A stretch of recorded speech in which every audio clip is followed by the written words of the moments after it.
আসসালামু আলাইকুম। অ্যাকচুয়ালি আমার নতুন অ্যাকাউন্ট পুরাতন অ্যাকাউন্টটা পাওয়ার পরেই প্রথম লাইভে আসলাম। সবাইকে ঈদ মোবারক। বাংলাদেশে আজকে ঈদ চলতেছে, অলরেডি রাত হয়ে গেছে। সবাইকে ত্যাগের মহিমায় সবাই যাতে আমাদের যেটা কমন প্রচলিত আছে যে মনের পশুকে কোরবানি দেওয়া, আমরা যেন সবাই ভালোভাবে চলতে পারি। আল্লাহ আমাদেরকে হেদায়েত দান করুন। তো আজকের অ্যাকচুয়ালি এই লাইভটার কোনো ইম্পর্টেন্স আমি বলবো জরুরি কোনো কিছু না আমার কাছে। আমি কয়েকদিন ধরে অ্যাকচুয়ালি একটু ব্যস্ত ছিলাম। তারপরেও কিছু কিছু পয়েন্টে আমার কাছে মনে হচ্ছে যে আমি কয়েকটা পোস্ট দিয়েছি, অ্যান্ড পোস্টগুলোতে অনেক লোকজন এটাতে মতামত দিয়েছেন। যেমন আপনারা দেখেছেন যে আমার সেই সবাই একটু মন খারাপ করে না, যদি বলি প্রাক্তন বন্ধু জিয়াউল হাসান। অ্যাকচুয়ালি সে আমার দীর্ঘদিন রুমমেট ছিল, অতএব তাকে হ্যাঁ, অনেকে বলে যে বন্ধু বললে বন্ধুত্বের অপমান করা হয়। বাট একটা জিনিস আমি এখানে এক্সপ্লেন করেছি কেন অ্যাকচুয়ালি আমি তার বিরুদ্ধে বলা শুরু করেছি। আমরা সবাই ফ্রেন্ডশিপ কোড একটা ইম্পর্টেন্ট জিনিস, এটা ওই আগে ব্রেক করেছে। এনিওয়ে, আমি এই কারণে অ্যাকচুয়ালি তার বোন যখন আমাকে মেসেজ দিল যে হ্যাঁ, ফার্স্ট হচ্ছে কেন আমার ভাইয়ের পিছনে লেগেছেন, তারপরে হচ্ছে আমি নাকি লোক পাঠিয়েছি তার বাসায় টাকা চেয়ে আর কি। অ্যাকচুয়ালি তার কাছ থেকে তো শেখ হাসিনার কাছে অনেক টাকা পয়সা ছিল, ওই সময়ই অফার গ্রহণ করি নাই, এখন করব। এনিওয়ে, আমি মনে হলো যে এটা ওকালতি ট্রিক্স হচ্ছে আমাকে বললো যে টাকা পাঠাইছে, অত আমি হয়তো ভয় পেয়ে যাব। But he forgot that my background, that আমাকে এইভাবে ইজিলি কি ভয় দেখানো যাবে। সো এটা পরবর্তীতে সে একটা ইস্যু করতে পারে, এই জন্য আমি ডিসিশন নিলাম যে it must be I post in Facebook, যাতে সবাই জিনিসটা জানতে পারে। সো আমি তাই করেছি। এরপরে উনি আমাকে ব্লক করে দিয়েছেন। অনেক স্টোরি এর আগে আমার সম্বন্ধে, অনেক গাঁজাখুরি স্টোরি যেটা বলিয়েছে মশিউর রহমান মামুন, যারা জিয়াউল আহসানের সাথে সে ছোটবেলায় একই কলোনিতে ছিল। এবং এটা আমি উল্লেখ করেছি একটা পোস্টে।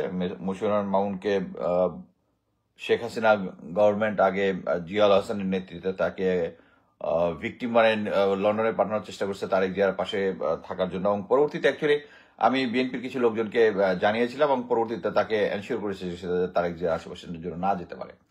সো সে তখন অনেক গাল গল্প বলেছিল, যেটা আমি অ্যাকচুয়ালি প্রুভ করেছিলাম যে কি কি হেল্প করেছে, এই করেছে। ওরা ভেবেছে যে আমার ফাদারের পাসপোর্টের কপি বোধহয় আমরা কবরের সাথে দিয়ে দিচ্ছে, মিশরের ফেরাউদের মতো। ওটা তো দেয়নি। সো পাসপোর্টের কপিটা দিয়েছি, বাট নতুন পোস্টে আমি পাসপোর্টে দেয়নি, কারণ এটা আবার কমিউনিটি ভায়োলেট করে ফেসবুকের যে কমিউনিটি স্ট্যান্ডার্ড। সো এটা এক জিনিস। নেক্সট একটা জিনিস আমি পোস্ট করেছি, সেটা হচ্ছে আপনারা সবাই জানেন যে ভারতকে 900 একর মতো জমি দিয়েছিল, যেটা হচ্ছে মীরের সরা এলাকা। এটা হচ্ছে ফেনি চিকেন নেক, যেটাকে পপুলারলি বর্তমানে ভারতের মিডিয়াতে সরগরম। অ্যাকচুয়ালি মাসখানেক আগে খুব সরগরম ছিল এটা নিয়ে, যে অ্যাকচুয়ালি এটা আমাদের একটা ডিফেন্সের একটা চরম একটা উইকনেস, যেটা 24 টিভির যে বর্তমান জিওসি আছে, কিছু করার নাই। মেজর জেনারেল মুশফিক আমার কোর্সমেট, সে আমাকে একজনকে দিয়ে খবর পাঠিয়েছে, জন্য আমি তার নাম না বলি, বাট এখানে জিনিসটা ডেপ বোঝানোর জন্য নামটা নিতে হবে, এই জন্য আমি বলছি। সে ওখানে যাওয়ার পর অ্যাকচুয়ালি ওখানকার ডিফেন্স পুরোটা রিঅর্গানাইজ করেছে। এটা নিয়ে সে প্রফেসর ইউনুসকে একটা প্রেজেন্টেশন দিয়েছে, এবং রিকমেন্ড করেছে ওখানে একটা যেন ওখানে যেন একটা ক্যান্টনমেন্ট থাকে, একটা ব্রিগেড প্লাস ফোর্স দিয়ে, এফেক্টিভ একটা ফোর্স দিয়ে, সেটা হচ্ছে ট্যাকটিক্যাল রিকোয়ারমেন্ট অনুযায়ী। সো এর পরবর্তীতে যেটা হয়েছে, ওখানে অন গ্রাউন্ডে গিয়ে দেখা গেছে যে তখন আমি যে পোস্টে যেটা লিখেছি যে শুধু মেরিকেট ছিল, বেক্সিম কোড ছিল, আর হচ্ছে এশিয়ান পেইন্টস ছিল। এখন আমি শুনতেছি যে হঠাৎ করে নাকি ওখানে ইন্ডিয়ান এসিআই, তারপরে আমি কয়েকজন অফিসারের পোস্টে দেখলাম, এবং তারা কিছু একটু মনে হয়েছে যে নেগেটিভ টাইপ কমেন্ট, যে আমি ভুল তথ্য কিছু দিচ্ছি। বাট পরে দেখলাম এরা সবাই ভারতীয়, সেই ভারতীয় কোম্পানিগুলোতে চাকরি করে। সো আহ, একটা জিনিস আমাদেরকে বুঝতে হবে যে ভারতীয় কোম্পানিতে চাকরি করলে আমাদের লয়ালিটি থাকতে হবে বাংলাদেশের প্রতি। সো ওখানে অ্যাকচুয়ালি অলরেডি যখন কয়েকটা রেকি মিশনে গিয়েছে 24 ডিপ থেকে, তখন দেখা গেছে যে ওখানে দুইটা জেটি আছে, একটা হচ্ছে বসুন্ধরা জেটি, আরেকটা যেটার ওটা কাদের আহ, আহ, আমি মানে আমার সোর্স যে আছে সে নির্ধারণ করতে পারিনি, বাট এটা অ্যাজিউম করেছে এটা ইজ ফাইন্যান্স বাই ইন্ডিয়া। কারণ তখন মানে দুইটা ভারতীয় জাহাজ যখন একটা হেলিকপ্টার রেখে চলতেছিল, দুইটা ভারতীয় জাহাজ ছিল। এবং নর্মালি যেটা হয়, একটা দেশের সাথে যখন বাণিজ্য হয় তখন এটা একটা অফিসিয়াল পোর্টের মাধ্যমে জিনিসগুলো ডাউনলোড করা হয়, আবার যদি কোনো কিছু লোড করা হয়। কিন্তু এই জেটিগুলোতে কোনো সরকারের যেটা এটা কি ব্যবসায়ী তো বলে যে পোর্ট অথরিটি যেটা আছে, হ্যাঁ, ব্যবসার আন্ডারে সম্ভবত থাকার কথা, তাদের বোধহয় একটা কন্ট্রোল থাকে, আমি নামটা ভুল বলতেও পারি, ওখানে থাকার কথা, যেটার মধ্যে হচ্ছে কি জিনিস বিদেশ থেকে আসতে কি জিনিস যাবে, এবং ওই জিনিসটা ছিল না। এবং আমরা সবাই জানি যে শেখ হাসিনা সরকার হচ্ছে কি বারবার দরকার নাকি, না বারবার দরকার না, এটা দেশের মানুষ বুঝে গেছে। বাট শেখ হাসিনা সরকার ভারতকে বলেছিল যা ইচ্ছা তাই দিয়ে দিছে, এবং এটার পার্ট এটা ছিল। এটার পরেই জেনারেল মুশফিক অ্যাকচুয়ালি রিকমেন্ড করেছে গভর্নমেন্টের কাছে যে এই জায়গাটার মধ্যে আমাদের কন্ট্রোল থাকতে হবে। সেই অনুযায়ী সরকার ডিসিশন নিয়েছে যে এখানে নেভিকে ডিপ্লয় করা হবে। আমার জানা মতে অলরেডি ঈদের আগের দিন ওখানে একটা রেকি পার্টি গিয়েছিল, এবং ওইটার কন্ট্রোল নেওয়া হচ্ছে মেইন জিনিস। সো আমি আশা করি বাংলাদেশ নেভি, বাংলাদেশ সরকার একটা রাইট ডিসিশন নিয়ে নিচ্ছে। এবং শেখ হাসিনা যেভাবে সবকিছু, এখানে উল্লেখ করতে হবে যে আমরা সবাই জানি যে শেখ হাসিনার অনুমোদনে ওই ফেনী করিডোরের ওখানে একটা নতুন ব্রিজ তৈরি করেছে ভারত। যেটা হচ্ছে একটা জিনিস বুঝতে হবে যে একটা ইম্পর্টেন্ট সময়ে এই যে 900 একর জমিতে যে যাকে ইপিজেড এর নামে যেটা দেওয়া হয়েছিল, আমি বলবো হয়েছিল, কারণ এই জিনিসগুলো এখন যেহেতু কিছু কিছু জিনিস অলরেডি সরকার দিয়ে দিয়েছে এবং তারা কিছু ইনিশিয়াল এস্টাবলিশমেন্ট করেছে, এটার মধ্যে একটা নেগোসিয়েশন চলতেছে আমি যতদূর জানি। সো এখানে যেটা হয় মানে আমি অ্যাজিউম করি যে ভারত যেটা করতো সেটা হচ্ছে একটা ক্রাইসিস টাইমের জন্য যদি তারা ফেনি নেক দিয়ে যদি কোনো কিছু করতে চায়, তাহলে এখানে তার যে ব্যাকআপ এলিমেন্টটা থাকতো, এখানে অলরেডি পোর্ট বানিয়ে এটার সাথে কমিউনিকেশনটা করেছিল। একটা জিনিস বুঝতে হবে যে ভারত সরকার কিন্তু কাউকে বিশ্বাস করে না। এই যে আওয়ামী লীগকে বিশ্বাস করে তারা, আপনারা সবাই জানেন সম্ভবত 2018 সম্ভবত ইয়ার সাথে ভারতের সাথে ভাই সালগুলা নিয়ে বেশি ইয়ে করবেন না, বলবেন না যে আমি গুজব ছড়াই। আমি কোনো ডাটা নিয়ে এখানে বসিনি। সেটা হচ্ছে তারা দিয়েছিল যে আমাদের যে মোংলা পোর্ট এবং চিটাং পোর্ট তারা ব্যবহার করতে পারবে, এটা দিয়ে 16টা রুট দিয়ে তারা ত্রিপুরা, মেঘালয়, আসাম এই সমস্ত জায়গাগুলোতে দিয়ে তারা মাল আদান প্রদান করবে। সো এটা তো শেখ হাসিনা তাদের পাপেট, এটা গ্যারান্টেড। এটা কিন্তু না চলাকালীন সময় কিন্তু তারা ওই যে কালাদান প্রজেক্ট যেটা রাখাইন অঙ্গরাজ্য ওইটাও কিন্তু চালাচ্ছে। সে হচ্ছে কোনো জায়গায় কাউকে কোনো কিছু বিশ্বাস করে না। সো এই কারণেই মানে ধরা হয়েছিল, তারা এখন স্লো যাচ্ছিল, বাট এখন বোধহয় 5ই আগস্টের পরে এক্সপিডাইট করেছে, এবং এটার বিরুদ্ধে বর্তমান সরকার কাজ করতেছে দেখেই কিন্তু খলিলুর রহমান এবং প্রফেসর ইউনূসের প্রতি ইন্ডিয়া একদম বিলা হয়ে আছে। সো এই জিনিসটা এখন বাংলাদেশ আর্মি এটার কন্ট্রোল নিচ্ছে, দিস ইজ আলহামদুলিল্লাহ। বাট আমি যে জিনিসটা নিয়ে মেইনলি কথা বলতে চাচ্ছি, আমি বাংলাদেশ সেনাবাহিনীর যারা সেনাবাহিনী, নৌবাহিনী, বিমান বাহিনী, আমরা সবাই জানি 5ই আগস্টের সময় আপনারা একটা ফুটেজ দেখেছেন না, গাছের দূর থেকে একটা ভিডিও যেখানে শেখ হাসিনা চলে যাচ্ছে, ওটা কিন্তু বাংলাদেশের একজন এয়ারফোর্স অফিসার করেছিল, এবং সে ছিল হচ্ছে ভারতের এজেন্ট। সে যখন অ্যারেস্ট হয় তার গাড়ির ভিতরে অস্ত্র পাওয়া গেছে, এবং মানে হি ওয়াজ এ কনফার্ম ইন্ডিয়ান এজেন্ট, মানে অ্যাক্টিভলি বাংলাদেশ এয়ারফোর্সে চাকরি করতো। তাকে অলরেডি কোর্ট মার্শাল করে সে বোধহয় জেলে আছে। এরকম আর্মিতে মুজিবের কথা আমরা জানি, লেফটেন্যান্ট মুজিবের কথা আমরা জানি। সো আমি শুধু এটাই বাংলাদেশ সেনাবাহিনীকে আহ, এইটাই বলতে চাচ্ছি যে বাংলাদেশের সার্বভৌমত্বের প্রশ্নে আমরা যেন যে কোনো সিচুয়েশনে কথা বলতে শিখি। এটার মানে এই না, জেনারেল ওয়াকার বলেছেন কি করিডোর দিলে বাংলাদেশের সার্বভৌমত্ব ক্ষুণ্ণ হবে, পোর্ট দিলে বাংলাদেশের সার্বভৌমত্ব ক্ষুণ্ণ হবে। 25শে জানুয়ারি উনি বলেছিলেন যে এটা নিয়ে যদি দেশের মধ্যে যদি কারো আনরেস্ট হয়, বাংলাদেশের সার্বভৌমত্ব হুমকির মুখে পড়বে। সর্বমত্ত হুমকির মধ্যে কোথায় কারা পড়বে? বাংলাদেশ পড়বে। বাংলাদেশের আপনি তো হচ্ছে কাস্টাডিয়ান অফ দ্য বাংলাদেশের গভর্নমেন্টের যে সভরেন্টি, আপনি যদি দেশের জনগণকে বলেন, এটা ভারত বা অন্য কেউ বলতে পারে যে বাংলাদেশের সার্ভেন্টি উইল বি অ্যাট স্টেক, আপনি বাংলাদেশের সেনাবাহিনী প্রধান হয়ে আপনি বলতেছেন অ্যাট স্টেক। এখন এই কি বলে এই ত্রাণের যে করিডোর ওইটা নিয়ে বলতেছেন বাংলাদেশ, অর্থাৎ বাংলাদেশের তারপরে বিমানবাহিনী প্রধান একটা কথা বলেছেন যে বাংলাদেশের সার্বভৌমত্বের মধ্যে ঝুঁকি হয় এমন কাজ করবেন। তাহলে আপনার গত 16 বছর কি করছেন? যখন এই যে চুক্তি করেছিল যে পোর্টগুলো ব্যবহার করতে পারবে এবং আমি জানি না কোনো রেভিনিউ যেটা দেওয়ার কথা ভারতে ওটা দিয়েছে কিনা, বাট দিলে একটা নাম মাত্র, এটা নিয়ে আমরা অনেক লেখাপড়া করছি। তখন কি আপনাদের সার্বভৌমত্ব, তখন আপনার প্রশ্ন কেন তুলেছেন? তখন কি তুলেছিলেন? তখন তো তুলেন। সো আমাদেরকে একটা জিনিস বুঝতে হবে যে আহ, আমাদের ভিতরে একটা স্লো পয়জনিং করে একটা জিনিস ঢুকানো হচ্ছে যে, আমি এর আগে অনেকবার কয়েকটা লিখেছি যে ভারতীয় ফেভার ছাড়া আমাদের সরকার, আমাদের পলিটিক্যাল পার্টিগুলো তো বিশ্বাসই করে ভাই ভারতের কন্ট্রোল ছাড়া আমরা করতে পারবো না। কিন্তু এইটা আমাদের ভিতরে যে মানে মাথার ভিতরে ঢুকিয়ে দিয়েছে। আমি এর আগে একবার বলছি, জেনারেল শফিউদ্দিন আমার ছিল, আমি যখন তার স্টাফ ছিলাম সিলেটে, তখন সে আমাকে একদিন বলেছিল যে ভারতের কন্ট্রোল ছাড়া আমরা চলতে পারবো না। আমি এটা নিয়ে অ্যাকচুয়ালি তার এগেন্সে কথা বলেছিলাম যে না স্যার, এটা ঠিক না, কারণ আমেরিকার নাকের ডগায় কিউবা আছে, তাদের সভরেন্টি নিয়ে আছে।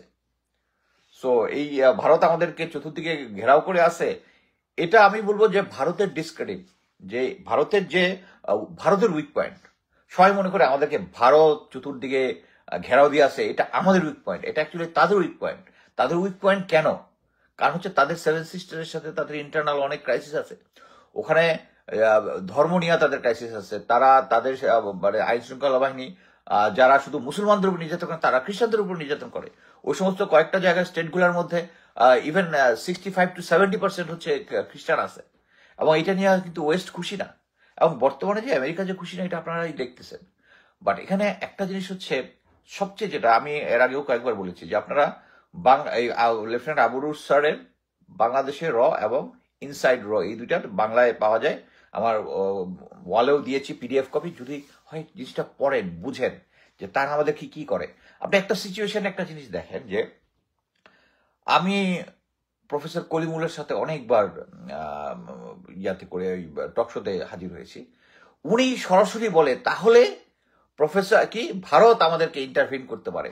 রিসেন্টলি সে কি বলছে যে আর সময় মতো যদি নির্বাচন না হয়, বা আমাদের যে লালমনিরহাট এয়ারপোর্টটা যদি আমরা চায়নাকে দিই, তাহলে ভারত নাকি আমাদের এয়ার স্ট্রাইক করতে হবে। এই জিনিসটা আমার মনে হয় দিস দ্য টাইম।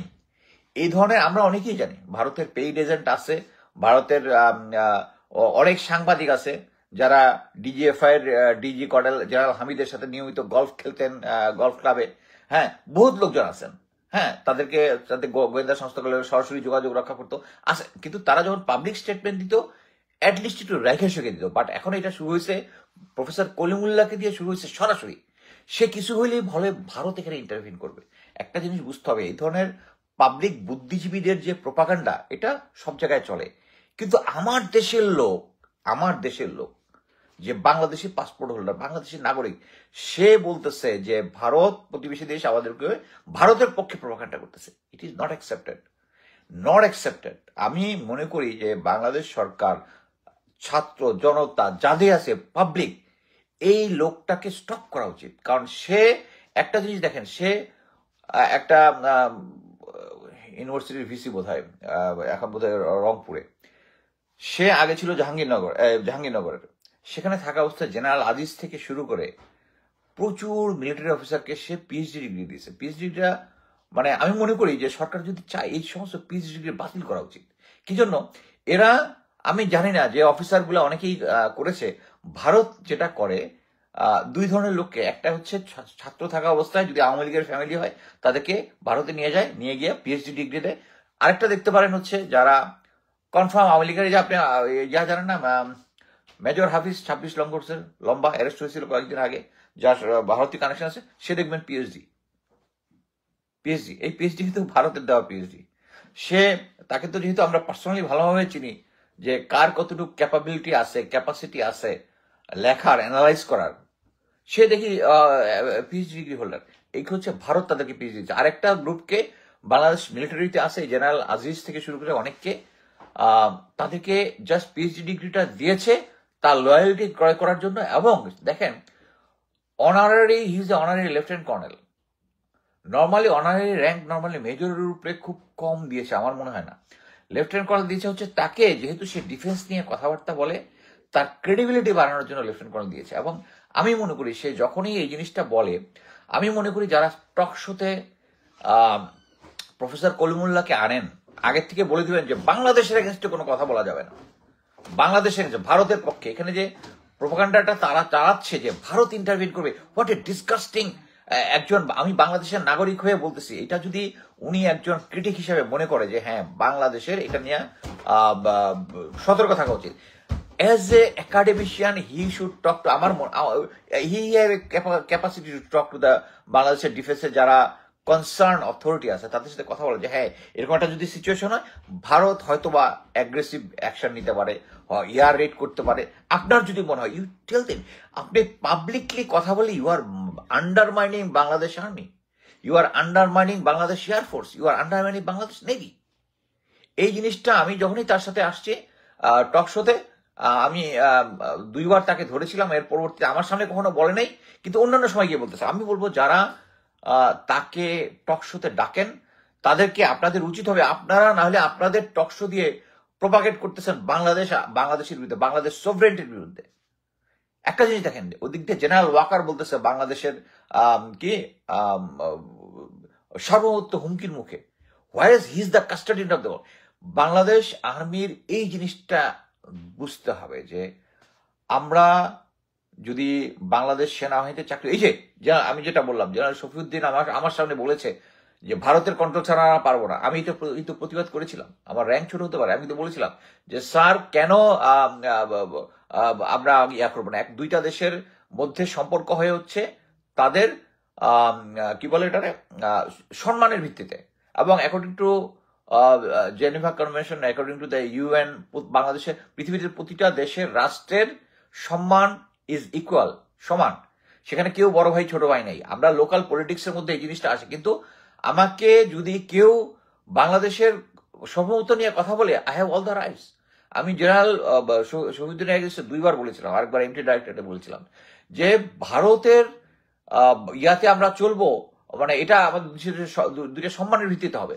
আমরা কেন ভারতের কন্ট্রোলের মধ্যে চলতে পারবো, এটা তো হইতে পারে না। সো এই জিনিসটা আমি মনে করি যে বাংলাদেশ সেনাবাহিনীর যত সদস্য আছেন, মিলিটারিতে, আর্মি, নেভি, এয়ারফোর্স, আপনাদের যারা প্রধান আছেন, তারা দেশকে বিক্রি করে দিয়েছেন, এখন আবার গ্রাউন্ডে আসছেন। আপনারা নিজেরা ভালো মতো জানেন যে 5ই আগস্টের আগে আমি অ্যাটলিস্ট 2জনের সাথে কথা বলেছি যারা শুনেছে।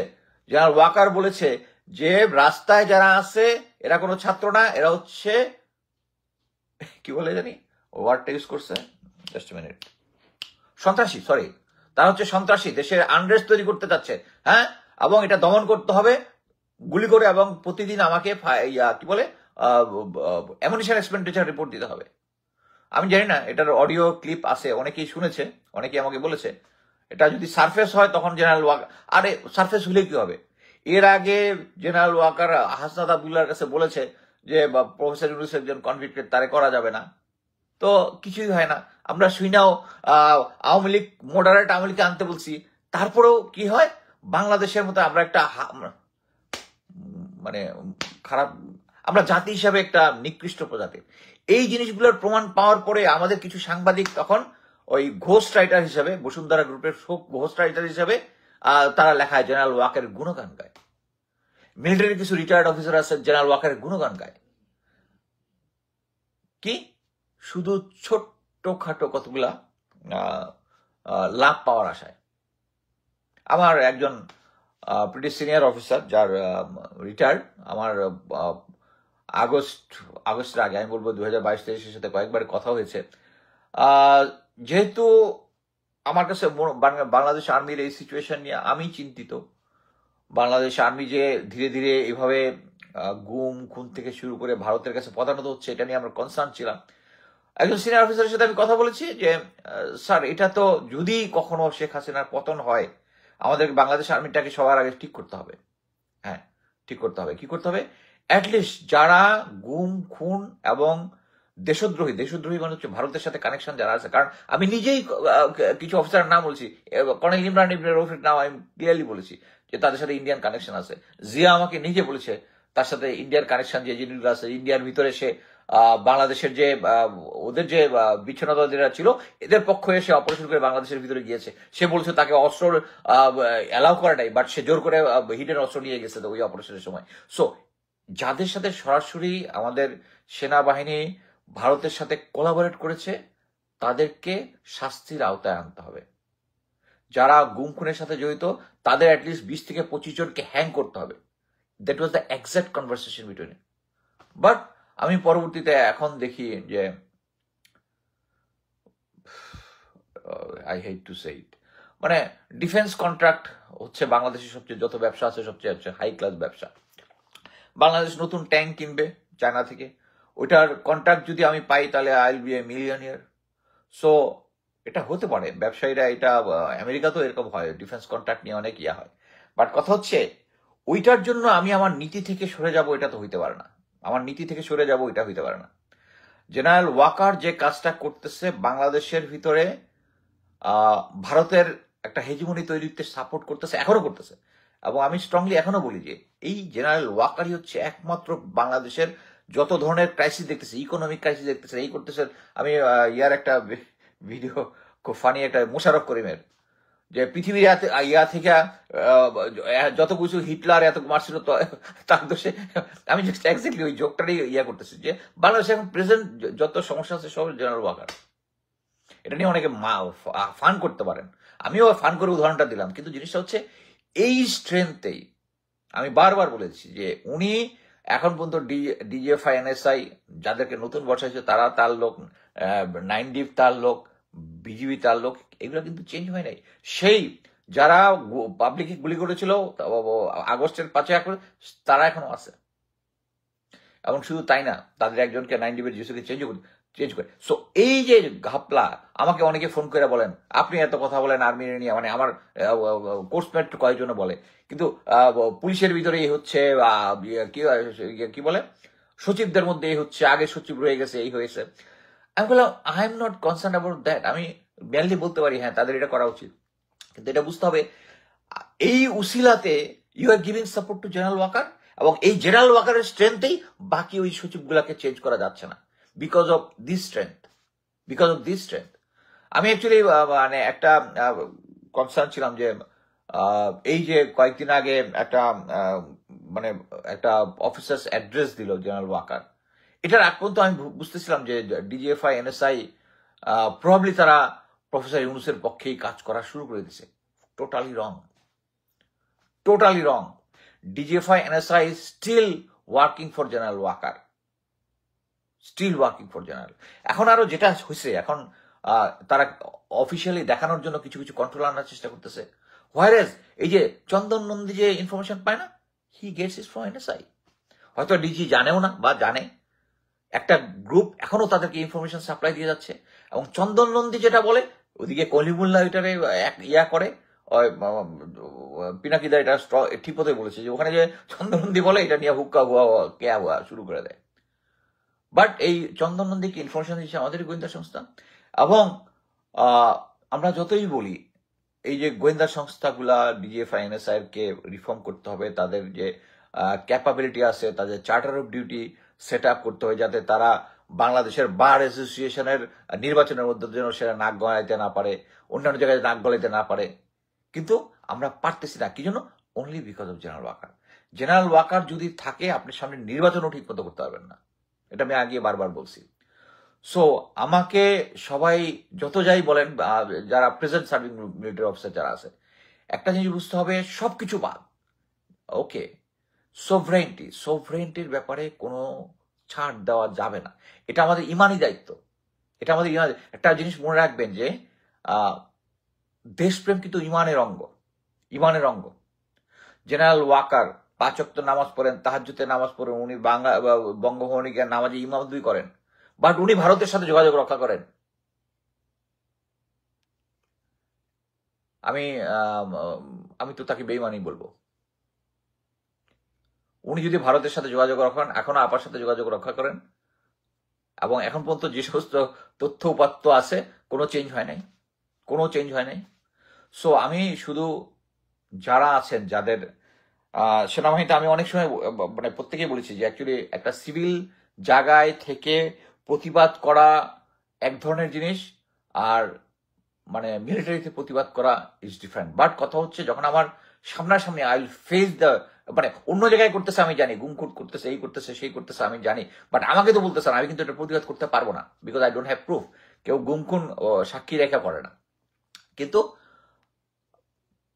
যদি এটা সরাসরি আপনার কাছে আসে, এই যে সর্বহত্যার প্রশ্নে, এই যে জেনারেল ওয়াকার যখন বললেন যে বাংলাদেশের সর্বমত্ত এটার পথে সর্বমত্ত মানে হুমকির মধ্যে পড়বে, আমি বলি তোকে জিজ্ঞেস করতে হবে, স্যার আপনি কি বলতে চাচ্ছেন হুমকির মধ্যে পড়বে? ভারত আমাদের হুমকি কারা কারা দিচ্ছে? আর সবচেয়ে ইম্পর্টেন্টলি আমি যেটা মনে করি বর্তমান সিচুয়েশনটা, ফার্স্ট হচ্ছে জেনারেল ওয়াকারকে সহায়তা হবে, এটা হচ্ছে একটা prime duty.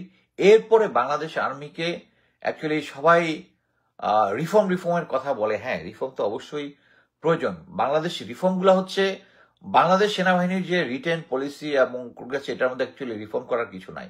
It is a already tested জিনিস। বাট যেটা হচ্ছে আমাদের ব্রেইন, রাজনৈতিক দলগুলাকে, ওই ব্রেইনগুলাকে মোটিভেট করতে হবে যে সেনাবাহিনীকে এই ধরনের কাজে করা যাবে না। আমি আবারও বলি যে বর্তমানে যে সিচুয়েশন আমরা দেখতেছি, মানে একদম নাম নিয়েই বলি, বিএনপি যেভাবে ভারতীয় কথাবার্তা ইকো করতেছে, বাট গুড থিং, এই যে দুদু আর যে কয়জন উল্টাপাল্টা কথা বলতো, সালাউদ্দিন, এদের সবাইকে বেগম খালেদা জিয়া ম্যাডাম নিজে বলে তাদেরকে একটা করে এক্সপ্লেনেশন ধরাইছেন যেন তারা তাদের মুখে লাগাম দেয়। বাট এটা হচ্ছে কি, আমি বলি still it's not enough. Begum Khaleda Zia is a true patriot like her husband, but I have all the doubt Tarique Zia, all the doubt. কারণ উনার মাধ্যমেই এই ভারত, বাট একটা জিনিস আমি ক্লিয়ারলি বলে দিচ্ছি যে pre social media Bangladeshi politics আর post social media is not the same. আপনারা যা কিছু বলবেন জনগণ মাইনে নিবে তা না। এবং বাংলাদেশ যে একটা সবাই মব কালচার নিয়ে এত বড় বড় কথা বলেন। মব কালচার কেন হয়? যখন আপনি রাইট ওয়েতে আপনি ডিসিশনটা নিতে পারতেছেন না তখন। আমি মব কালচার সাপোর্ট করতেছি তা না, কারণ এই মব কালচার সাপোর্ট করলেই এই মব গিয়া উল্টাপাল্টা জায়গায় গিয়া কিছু কিছু বাংলাদেশের ভিতরে সুবিধাবাদী লোকরা গিয়া ইন্ডিয়ার সাথে মিলা যায়, আর সে নিজের সুবিধার জন্য একটা বাড়িতে আওয়ামী লীগ বলে ইয়া করে লুটপাট চালাবে না, এটা তো গ্যারান্টি দেওয়া যায় না। এই জন্যই মব কালচার খারাপ। কিন্তু এই মব কালচারটা আসতেছে কি জন্য? কারণ আমাদের সরকার রাইট টাইমে রাইট ডিসিশনটা নিতে পারতেছে না। সরকার এখন একটা ডিসিশন নিতে যাচ্ছে, বিএনপি গিয়ে বলবে না এটা নেওয়া যাবে না, চুপপুরে ইয়াটা ছিল একটা জরুরি জিনিস ছিল, বিএনপি ইয়া দিচ্ছে যে বিএনপি ইজ নট এ কি, Chuppu is not a threat. এখন তো বুঝতেছেন থ্রেট কিনা। সো এই জিনিসটা আমাদেরকে বুঝতে হবে যে বাংলাদেশের রাজনৈতিক দলগুলোকে বুঝতে হবে যে জনগণের সাথে থাকতে হবে। জনগণের সাথে না থাকলে একটা জিনিস আমি আবারও বলি, সেটা হচ্ছে আমাকে কয়েকজনই আমেরিকাতে কিছু আওয়ামী সিনিয়র অফিসার আছে আর কি, এখানে যারা একটা গ্রুপ এখনো মেনটেন করে, আওয়ামী সিনিয়র অফিসারদের গ্রুপ, তা বলছে যে আমার ইহকাল পরকাল দুইটাই শেষ। আমার কাছে তাই মনে হচ্ছে। এখনো আমি কনফিডেন্ট পাচ্ছি না যে বাংলাদেশে কনফিডেন্টলি ওখানে যাবো, কারণ এখনো ইন্ডিয়ান হেজিমনি, জেনারেল ওয়াকার যদি থাকবে ইন্ডিয়ান হেজিমনি থাকবে। ওখানে থাকলে আমি বলতেছি না general Waker will try to harm me, but তার যে সাপোর্টের সেবাদাস যেগুলো আছে, they will try to harm me. এই জন্য আমি এখনো সেফ ফিল করতেছি না। সো আমাদেরকে প্যাট্রিয়টিজম যে জিনিসটা, এটাতে কোনো ছাড় দেওয়া যাবে না, এখানে স্ট্রংলি দাঁড়াতে হবে। এবং আমি সেনাবাহিনীকে বলছি, আমি টোটাল মিলিটারিতে 26 বছর, বিএমএ ট্রেনিং মিলে 28 বছর অ্যাক্টিভ সার্ভিস করেছি। এখানে আমি আমার যে সেনাবাহিনীর অফিসার হিসেবে যে রাইট, আমি সিওর কাছ থেকে এক্সপ্লেনেশন পেয়েছি, বুলশিট খেয়েছি, বের হয়ে গিয়ে আবার ইন হয়ে আমার রাইট যেটা, হ্যাঁ, যে উনি আমাকে আমার প্রতি কি কি অন্যায় করছেন আমি স্পষ্ট বলেছি, লিখিতভাবে দিয়েছি, this is authorised by the law. হ্যাঁ, এটা হচ্ছে আমরা কেউ সিনিয়রিটিতে এটা করি না কি জন্য, তাহলে আমার প্রমোশন উনি ওই সিনিয়র, কারণ বাংলাদেশের সিস্টেমটা এরকম, আমার সিনিয়র অন্যায় করতেছেন, এটার প্রতিবাদটা আমার লিখিত উনার কাছেই দিতে হবে, উনি তারপরে উপরে পাঠাবে, মানে I am good with it. But কথা হচ্ছে এখানে আমরা অনেকেই এটা করবো না, আমাদের প্রমোশন দরকার, আমাদের দরকার, কিন্তু একটা জিনিস বুঝতে হবে যে যখন এটা সার্বভৌমত্বের প্রশ্ন আসবে, প্লিজ আপনারা চুপ করে বসে থাকবেন, এটার প্রতিবাদ করবেন। সার্বভৌমত্ব, দেশ সবার আগে, সার্বভৌমত্বের প্রশ্নে আপনারা কোনো কম্প্রোমাইজ করবেন না। এখনো বাংলাদেশ সেনাবাহিনীর ভিতরে এই ভারতের হেজিমনি আছে, এটা স্পষ্ট, কারণ জেনারেল মুজিব পালিয়ে গেছে, জেনারেল হামিদ পালিয়ে গেছে, জেনারেল সাইফুল ইসলাম পালিয়ে গেছে, সবগুলা জেনারেল ওয়াকারের তত্ত্বাবধানে থাকার সময় পালিয়ে গেছে। অনেক ধরনের সিচুয়েশন হচ্ছে। সো আমি সবাইকে বলবো যে যারা সেনাবাহিনীতে আছেন সার্বভৌমত্বর বিষয়ে কোনো কথাবার্তা বলবেন না। এখনো যারা রিটায়ার্ড অনেক অফিসার আছেন, যারা ইনিয়ে বিনিয়ে কি বলে প্যাট্রিয়টিজমের কথা বলে, সেনাবাহিনীর ভ্রাতৃত্ববোধ, এই গত 16 বছর আপনারা ভ্রাতৃত্ববোধ দেখান নাই, আর 2-3টা বছর ভ্রাতৃত্ববোধ ছাড়া চলেন কাইন্ডলি, আর 16 বছরে তো ভ্রাতৃত্ববোধ দেখান নাই।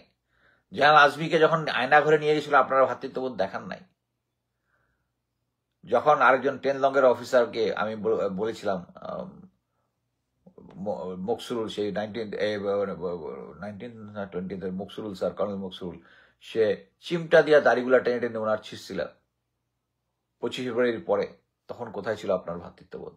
আপনারা এগুলো জানতেন না, ওই সমস্ত কথা বলে। এখন আমার ফ্রেন্ডরাও অ্যাকচুয়ালি, জিয়াউল হাসান যে আমাকে আমার বেতন বন্ধ করার প্রক্রিয়া করেছিল, আমার এক কোর্সমেটাও, তো এটা নাকি কেউই জানে না। আমি যে গ্রুপের মধ্যে লিখছি কেউই নাকি জানে না। আমি যে আরেক বন্ধু কালকে বললো যে আমি এতগুলো লেখা লিখছি জিয়াউল হাসান নিয়ে, এটা নাকি না বলে, তো না বলে যদি এটা নিয়ে কেউ কথা বলে, that is your fault. Now he is convinced that it is not my fault, এখন ঠিক মতো পড়েছে। বাট জিনিসটা হচ্ছে আপনাদেরকে এই হিপোক্রেসি করলে হবে না, যে আপনি একটা যদি জানেন যে এটা এই জিনিসটা দেশের সার্বভৌমত্বের বিরুদ্ধে।